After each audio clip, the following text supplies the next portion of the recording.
Muy buenas family, aquí Adams y estamos de vuelta para hablar de Credit Suisse y su colapso inminente, lo que nos puede llevar a, como bien dice el título, la madre de todas las recesiones. Básicamente lo que estaría ocurriendo con Credit Suisse es una situación bastante parecida a lo que vimos en el 2008. Yo que tengo una edad y tengo recuerdos no muy buenos de aquella época, supongo que mucha de la gente que ve esto es bastante joven y era muy pequeño, pero todo lo que está pasando se parece bastante al ambiente que había en aquellos años. Ambiente en el que algunos bancos se encontraban en una situación de insolvencia derivada de productos que, digamos, no tenían muy buena calidad. Y lo que ocurre es que puedes engañar durante un tiempo al mercado, pero no lo puedes engañar para siempre. Esto es lo que está pasando con la cotización de Credit Suisse, que podemos ver que está en sus mínimos históricos y que nunca terminó de recuperarse de la anterior crisis. Además de esto, Credit Suisse ha tenido algunos escándalos como el de Archegos Capital, un escándalo que se cifra en 30.000 millones de activo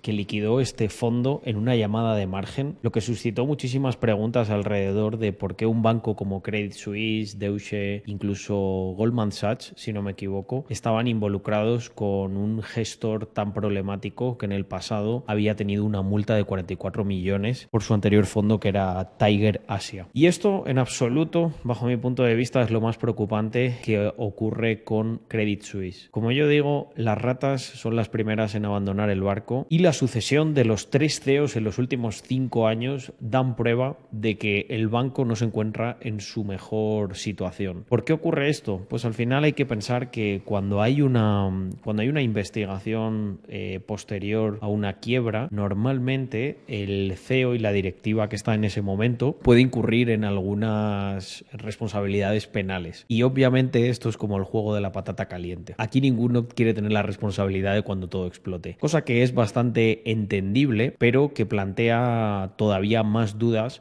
sobre la liquidez y la solvencia de este banco. ¿Y cuál es realmente el problema que tiene este banco y lo que ha motivado la crisis de confianza que tienen los inversores ahora mismo en el banco? Pues nada menos que una herramienta llamada CDS, Credit Default Swaps. ¿Y qué es un Credit Default Swaps? Te preguntarás ahora mismo. Bueno, pues voy a explicarlo con un ejemplo que utilicé con mi propia mujer Andrea esta mañana cuando le estaba contando toda esta situación y por qué me preocupaba. Imagínate, al final un Credit Default Swap es básicamente un seguro que tú utilizas para cubrirte de algo que, si bien a priori debería ser improbable, puede ocurrir y puede causar una pérdida. El ejemplo que yo le puse es como si le dije, mira, imagínate, Andrea, que tú me debes a mí 1.000 euros. ¿Vale?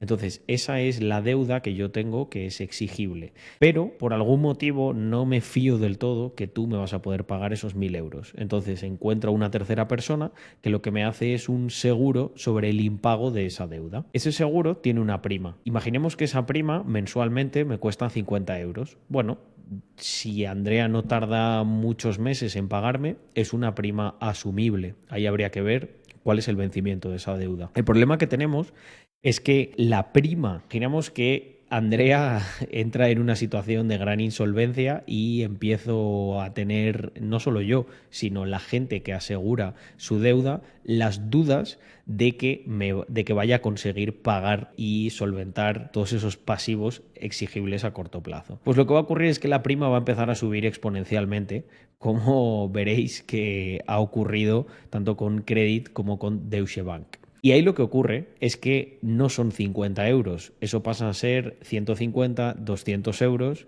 y el problema está en que llega un punto en el que es tan alto que probablemente no se vaya a poder pagar esta prima y ahí es donde se le genera el problema al banco y el motivo por el que los CDS al final se utilizan como una herramienta también especulativa sobre la capacidad de pago que tiene el banco. Y actualmente el mercado está dando una probabilidad del 20% de que Credit Suisse quiebre. Para que os hagáis una idea, Lehman Brothers llegó a cotizar, sus CDS llegaron a cotizar en 700 justo antes de quebrar. Y por cierto, que ahora hablaremos de ello, quebraron justo una semana después de presentar su plan de reestructuración, que es lo que también está haciendo Credit Suisse. Lo que se comenta en el mercado es que con aproximadamente unos 4 billones americanos, 4.000 millones, se cubrirían las necesidades que tiene para cubrir con liquidez los pasivos que tiene exigibles a corto plazo, que ahí es donde está el problema. Toda esa deuda que se puede exigir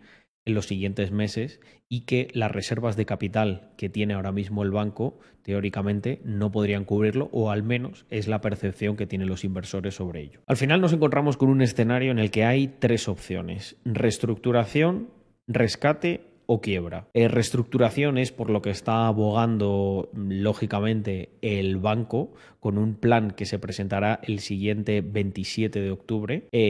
No hay que descartar que también podría darse un rescate, como el que se hizo con algunas entidades en el 2008 por parte del gobierno de los Estados Unidos, especialmente para evitar un efecto contagio y que otros bancos entrasen en una situación similar. Por eso el título de este vídeo tan alarmista, porque al final la conclusión que podemos sacar de todo esto es que estamos en un escenario de altísima incertidumbre y en el que en el momento que caiga una de estas piezas puede caer el dominó por completo.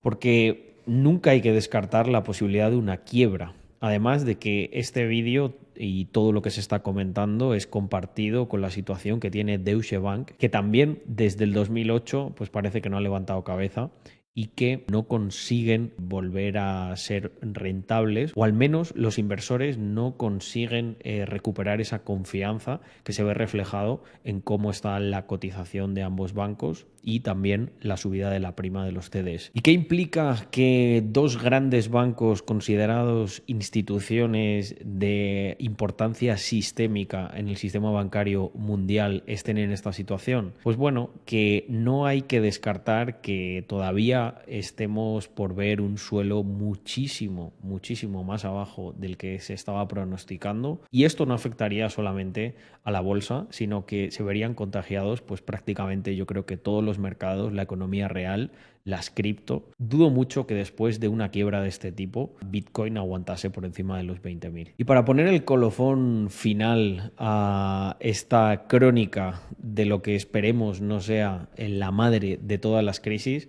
tenemos a mi querido Nassim Taleb, que acuñó de manera muy célebre el término cisne negro justo en la anterior crisis. Y bueno, el libro ya llevaba unos años, pero cobró muchísimo sentido cuando la crisis del 2008 llegó, porque al final todo el mundo decía que bueno, esto era algo que no se podía prever, bla bla bla bla bla bla bla. Y si os dais cuenta, ahora mismo estamos en una situación parecidísima en la que, imaginaros, ¿no? El cisne negro que podría ocurrir es que dos bancos como Deutsche Bank y Credit Suisse quiebren completamente, no sean rescatados, haya un efecto dominó. Y yo sabéis que desde hace años, por uno de los motivos por los que entré en Bitcoin, era por esa visión de que todo explotaría y al final solamente nos salvaríamos con algún activo que no esté tan manchado. Porque si os dais cuenta, todo esto se ampara en el halo de la regulación. Todos estos bancos están regulados, todo este sistema está regulado, pero en el fondo presentan un riesgo sistémico muchísimo mayor de lo que puede representar las cripto para cualquier persona. Esto es algo que también le comentaba a mi mujer Andrea esta mañana, y le decía: al final, aunque las cripto caigan en tu día a día, no te afecta tanto, incluso aunque tú tengas exposición como inversora o como inversor a ellas. Sin embargo, lo que hace esta gente nos afecta absolutamente a todos, de verdad, sin que nos demos cuenta, a través de todos estos ciclos de la inflación, de la relación que tienen y del lobby que hacen con todos los estados. Este tipo de instituciones acaban sacándote muchísimo más dinero del bolsillo de lo que te puedas imaginar. Así que os dejo con este tuit de Nassim Taleb, que, como os decía, pone el colofón a esta situación. Y como él dice, todos los rumores son falsos hasta que la versión oficial los deniega. Gente, espero que os haya gustado muchísimo este vídeo. Compartidlo, darle el amor que se merece y nos vemos en el próximo.